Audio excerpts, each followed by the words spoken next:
Whew, what an event that I just got back from. So last weekend we played in the World's Celebration event at our local stop up in Santa Fe, where we didn't do as hot as we would like to with Lunalight. So for our next one that we attended to today, we went in with a new fire underneath us, playing one of the decks that I am most comfortable playing, and that was Maliss.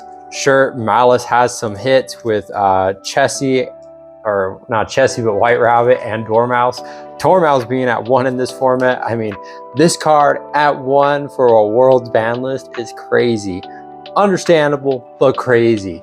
But we went in with Maliss, and you know what we did? We took the event. So, to start things off, we played 4 rounds of Swiss, so it wasn't a lot, but we had 12 players after the start of round 1 playing for this event. So, you know, we got some pretty good competition in there. Round 1, we played against Centurion, Bestial Fiendsmith, and boy, that deck was crazy. We actually do have some footage that we'll put right here of the match. But round 1, game 1, we bricked super hard. Like, we saw 2 Bestials, Ash, I think maybe Fua, Perulia. I think that's what our hand was. We drew for turn. We got draws off of one of the Perulia or Fualos. I can't remember. I know one of them was stopped. And I think we might have had Impulse too. Or we drew in for like Imperm, and just like it was taking a bit to get a starter. Typical of Mouse, right? Game 2. Phenomenal. We saw the starters, we saw everything. We were able to establish full Maliss board, and it was crazy.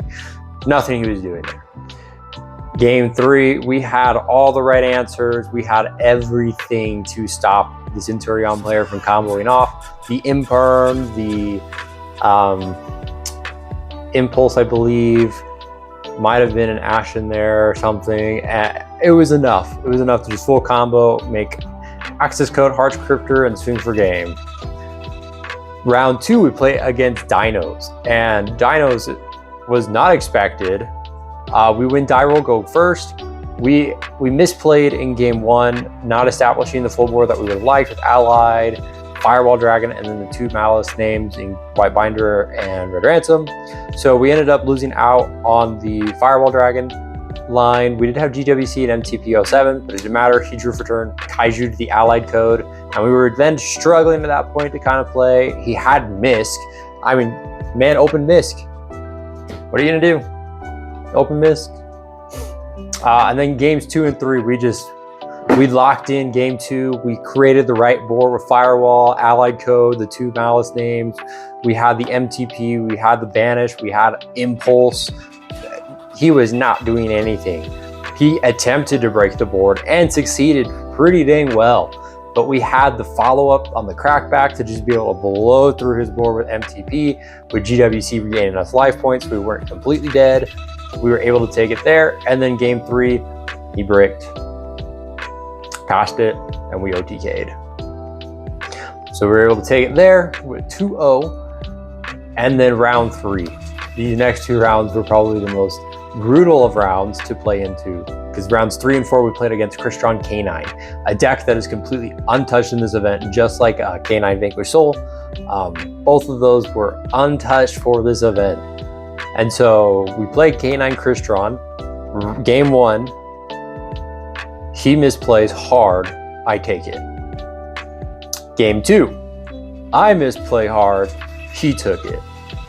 Game 3, he Fuas, we Ash the Fua, he has nothing else to play with. So we're able to full combo, full board it. We're able to stop some of his plays. I don't think we had Impulse in game 3, but we did have Impulse the previous 2 games. So Impulse was a really great card for this event. And he passed it to us, almost breaking our board. Almost, like he almost had it. We had 2 of the field spell in hand because we drew one in our starting hand. We added the other one off of red. We also opened up the stupid quick play, Maliss in the Mirror. So we were able to we drew for turn. It was a Droll and Lockbird. I was like, cool. let's see how this plays out. We go underground. He does not stop the underground, and we just break his board. We drew off of Chessie Cat getting a nib and talents. We took his Izuna after we banished his Lupus. We were just stopping him from playing into my board, and then we were able to get enough damage for game. Round 4, again, same mashup, K9 Crystron. We go game 1. Game 1, we're able to just go first. We're playing, he imperms, tries to do a name.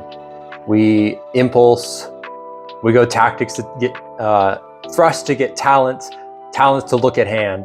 And he's like, all right, let's go get next game. So we didn't make it past just turn 1. Game 2, he goes first, and just, yeah, there was no stopping that board. We played our best through it. But having one of our monsters booked just really hurt, and we couldn't just push past that since we also cyber locked ourselves. And then game 3, it came to that deciding factor of just like, all right, let's see it. Did he have the Lancia? He did not have the Lancia. He had the Fua. We had the Ash. We established board with top. He had the Fua. He had double Imperm, so that was 3 hand traps used. We ended our board with MTP, GWC, Topologic Bomber Dragon. We had March Hare in hand. We also had Droll in hand. We had Ash, and then we had another Maliss name in hand. So I mean, that if he was breaking through that, kudos. We also had a set Imperm too. So if he broke through it, he broke through it, but he could not. And we were able to take it there, taking the event XO 4-0 and getting ourselves the World Championship Series envelope. This is the first time I have ever won an event like this. We did one last year. We didn't do all that great. This is the second one this year. We were able to take it with Maliss and a nerfed Maliss at that. The deck is still formidable. And as I was thinking about it, oh yeah, this deck is pretty budget. And then I remember March Hare still exists. So I don't know how much March Hare is, but if I took a guess, it's probably sitting around that $30 mark still. I could be wrong. We'll flash it up here. That's the price.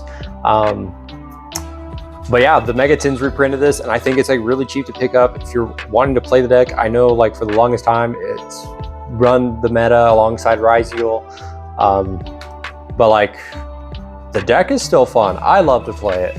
I've enjoyed playing Cyber ever since Eternity Code when I picked up Adagnister, even though that did come out in the set before it in not Lightning Overdrive. I'll think of it later, but in the set that it came before, Eternity Code just gave us access code and got Cheery Adagnister. And then later down the line in Blazing Vortex, we did get the Link one and I Meet You.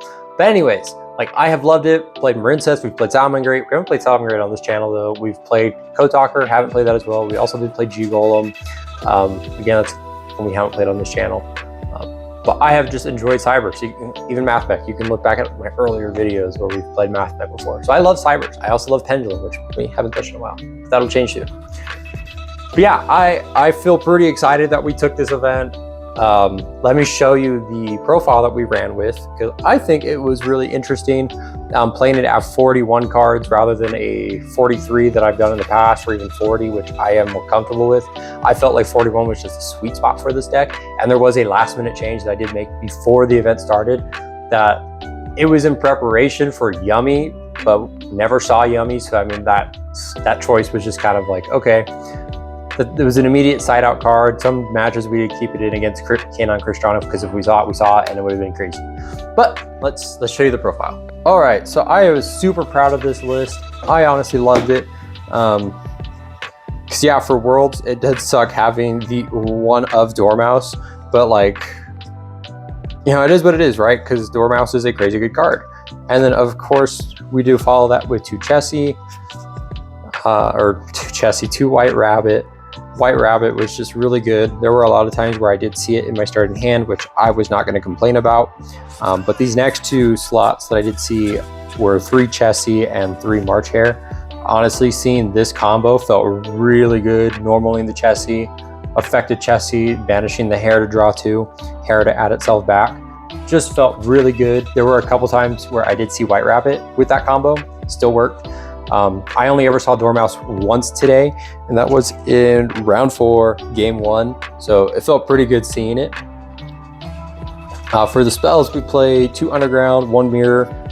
I did open these a couple times. I still did end up searching the last one with Red Ransom, just that way I had it, to make my opponent feel like I had something else, like hand traps, because this deck plays a lot of. And for the last 2 slots for Maliss, we did play the MTP07 and GWC. Thought about playing TB11, but TB11 just really isn't that necessary in this deck anymore, which, I mean, you can always play it.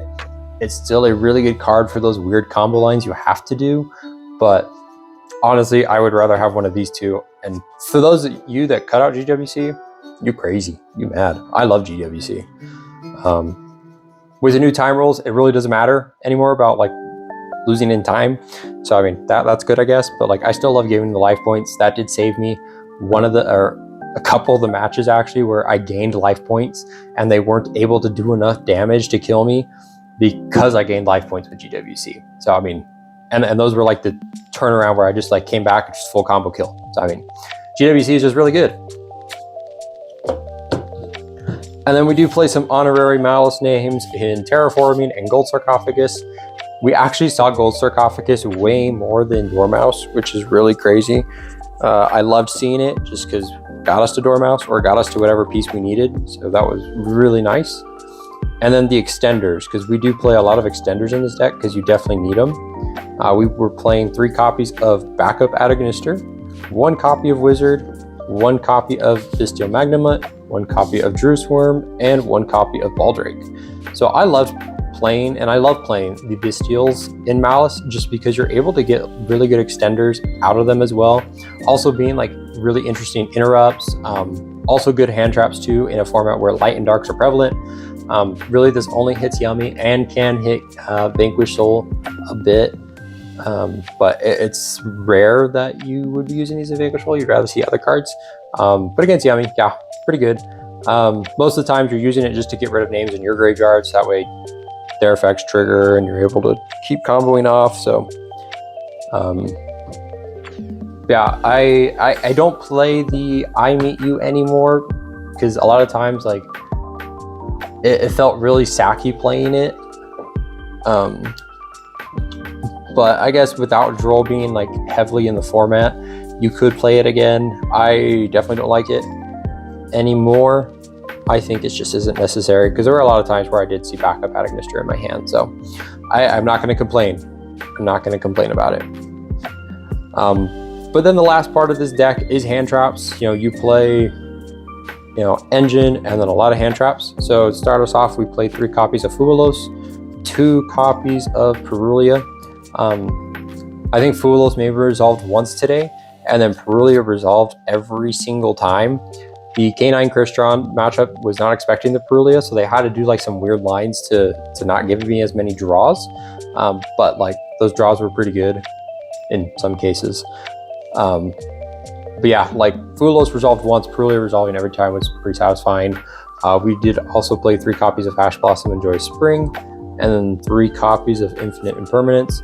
And then the biggest MVP of this deck, hands down, goes to the 3 copies of Dominus Impulse. When I saw Impulse, it was great. It was goated. Being able to stop Jokool is really insane. I wish I had a trap engrave to destroy it, but if they had Lantern, they had Lantern. But thankfully, being able to stop it was really just what I needed. And then of course we play a couple board breakers and triple tactics thrust, 1 talent, and then 1 Dark Ruler No More, which was our last minute decision because we were expecting Yummy. Never saw a single Yummy player at all today. So I mean, Dark Ruler was there. It still was effective if we saw it, but we never did. But talents and thrusts, when I saw them, just great cards. Moving to the extra deck, we did make a lot of changes to the extra deck from when we last played this deck. We are now playing 1 copy of Salamangreat Almirage. I think Almirage is really good, just being able to normal summon any of your hand traps and then combo from there. And then 2 copies of Lingaribo. I now remember the set just because Lingaribo was in it. It was an Ignition Assault that had the Atagnisters. But Lingaribo is just still a good card for the deck. I mean, you just need a Cyberse monster. We did play 1 copy of Cyberse Wicked. Please, Konami, give this a rarity bump so that way I can have my extra deck all shiny. We played one copy of Lizard Dose. I think Lizard Dose was a really good choice to play. Being able to just get around playing the Cyber Slock with Splash Mage felt really nice playing the Lizard Dose. I really loved it. We played one copy of IP Masquerena. We never made this today, but the option for it was there. One copy of Splash Mage. Splash Mage is just always really good for the deck.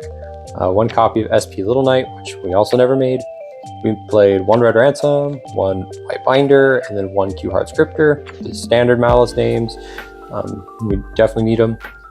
Access Code Talker, Firewall Dragon, and Topologic Bomber Dragon for our Link 4s.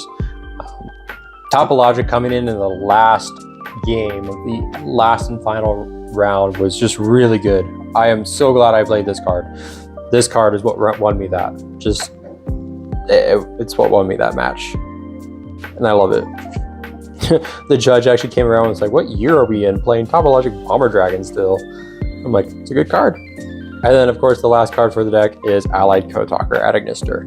When I made it, it was great. When I didn't, or when I fumbled making a better board, you know, it's also still great. But getting this Kaiju kind of suck. But it was funny, like his top deck was the Kaiju. So you gotta respect that. But yeah, that is the extra deck, all shiny and blingy. Don't ask me how much I spent, because I will deny it. I love Cyber, so I mean, a lot of this stuff will be, you know, as high as rarity I'm willing to spend for this. A lot of it I did trade for. IP I did buy outright, Splash I did, SP I traded for, those I did buy, trade I had from long ago to trade. So you can get which I would trading. The last, of course, is the side deck. Played 3 copies of Nibiru, 3 copies of Artifact Lancia, because we were expecting K9 Crystron and maybe some Maliss too. There was no other Maliss player. I was the only Maliss player. And funny enough, I never did tie these in against K9 Crystron, because as I was thinking about it, I'm like, these cards work much better against that matchup. And I would rather see them over the Lancia, being the Nibs, and the 3 copies of Droll and Lockbird, because Droll and Lockbird is just really crazy still, being a side deck card. Lingering Floodgates, you know, those hurt everyone. And then last but not least, some 1-ofs, because we did play Thrust. 1 Lightning Storm, 1 Duster. We did hard draw the Lightning Storm in the last and final round in game 2 off of the Prulia. Cyber Dragon negated it, so I mean, it was okay. We played 1 more copy of Dark Ruler No More because of the yummy matchup. We played 1 copy of Evenly because we were expecting K9 Vanquish Souls. I mean, them playing on my turn, being able to just search it, and then just evenly. Yeah, 1 different dimension ground for Yummy, K9 Crystron, and then 1 D barrier for same instances. We did hard draw D barrier, and we used it against the Centurion. We never did see these when we had sided them in, or even like thrusted for them, just because we never saw thrust because we had gas the times we did side them in. So, but they were there. Lingering Floodgates again. If they go, they go. If they don't, they don't. We're just waiting on a ban list at this point just to see. But I really loved playing this deck. I will probably play it again in the TCG here soon. So you can skip over that content once you see it. But I love Maliss. Maliss is one of my favorite decks, alongside Vanquish Soul. But we will get you guys more rogue decks. And again, this deck can be pretty budget as long as you ignore March Hare and Impulse. I know Impulse got reprinted in the Megatins, but it's still pretty expensive. But otherwise, everything else is relatively cheap to get. So definitely consider it if you're wanting to play something competitive for this upcoming format, because I think Maliss is still a really good deck to play. But that's it for my 2nd World Celebration event. We might do a 3rd, maybe. But we'll pass it over to you.